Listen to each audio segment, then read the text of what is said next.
If you've ever been told that you need to hit a protein goal, but you're not entirely sure what to eat or exactly how much or even why, make sure you watch this video because I'm going to be explaining it in full. Without further ado, let's dive into the iPad. In this video, I'm going to show you how to hit any protein goal without living like a part-time bodybuilder. First things first, the lay of the land. You've probably been told that protein is important, but you're not entirely clear on why. So that's the first thing that we're going to address. And the major thing here is recovery. There's a bunch of other things that it's also useful for, but if you eat enough protein and you resistance train, you will grow new muscle tissue. If you don't eat enough protein and you resistance train, you will struggle building any more muscle tissue. And if you're on a fat loss journey and you want to lose some fat and look like you lift, then you want to have some muscle tissue at the end of it. Being in a calorie deficit and hitting your protein target means that you are either going to be making new muscle tissue or at the very least retaining the muscle that you already have so that you look good at the end of it and you don't just look like a smaller version of your fatter self, which nobody wants. The second part is that you're probably not sure on how much to eat or exactly what to eat without just smashing 10 protein shakes a day. So that's going to be the major thing that we're going to be focusing on closer towards the end of the video. Now, first things first, setting your protein goals and making sure that you actually get enough protein. The easiest way that I've always done this is if you just take your body weight, times it by 2.2 or 1.6, that's going to give you your protein goal. Now, the studied ranges for the amount of protein that you can have in a day ranges from 0.6 all the way up to 4.4 grams of protein per kilo of body weight. 4.4, I would never give anybody that. I would always stick between 1.6 and 2.2. If you are 100 kilos, then you times that by 2.2, that gives you 220 grams of protein. If you go on the lower end and you go 1.6, that's going to be 160 grams of protein. If you don't already know that number, if you don't know how much you weigh, maybe just pause the video, open up your calculator, jump on the scales, take your body weight, times it by either of these two numbers or any number in between, and then that's how much protein that you need to hit. Something that is fairly important is that in protein, there are 4 calories per gram of protein. That is important because when you start tracking food, you're going to start figuring out how many calories are on different types of food. Once you've figured that out and you know if something is predominantly protein or predominantly fat or predominantly carbs, you can then work out what might be high in calories versus what might be low in calories. The other important number that you need to remember is that there are 9 calories, I've just switched into lowercase there, per gram of fat. And that is very important because most protein sources usually have protein and fat. Tricky with people not knowing what you need to eat. So this is the next part. These are the lists of lean sources and fatty sources that I tend to choose from when designing meal plans for my clients. Now, the lean sources are going to be lower in calories than the fatty sources, which are obviously going to be higher in calories, because now we know that there are 4 calories per gram of protein and 9 calories per gram of fat.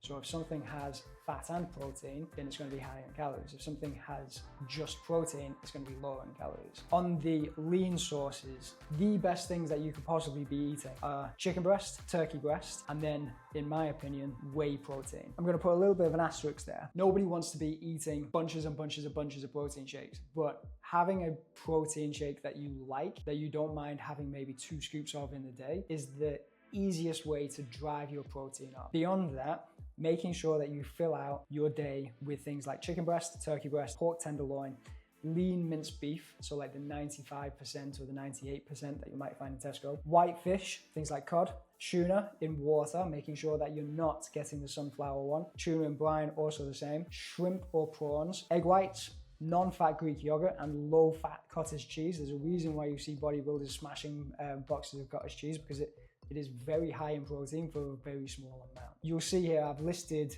the amount of protein per 100 grams. So a chicken breast is anywhere from 180 grams to 220 grams if you just buy a normal chicken breast. It's not that you're going to get 30 grams of protein, you're more likely to get 60 or even 80 grams of protein for one chicken breast, which is why chicken is top of the list. The ones in green here are vegan options, and they're not ones that I tend to give to a bunch of people. If you can eat meat and dairy, I will always push you towards eating meat and dairy, but if you have firm tofu, that's not too bad at 15 grams per 100 grams, and you can usually have quite a bit of it. I can do another video on vegan protein sources if enough people actually want it, but for the time being, these are the best lean sources of protein that you could possibly be getting. The fatty sources, which I do recommend at least one portion in your day, at least once. Salmon, fantastic. Mackerel, sardines, whole eggs, 80% lean minced beef, so the fattier kind.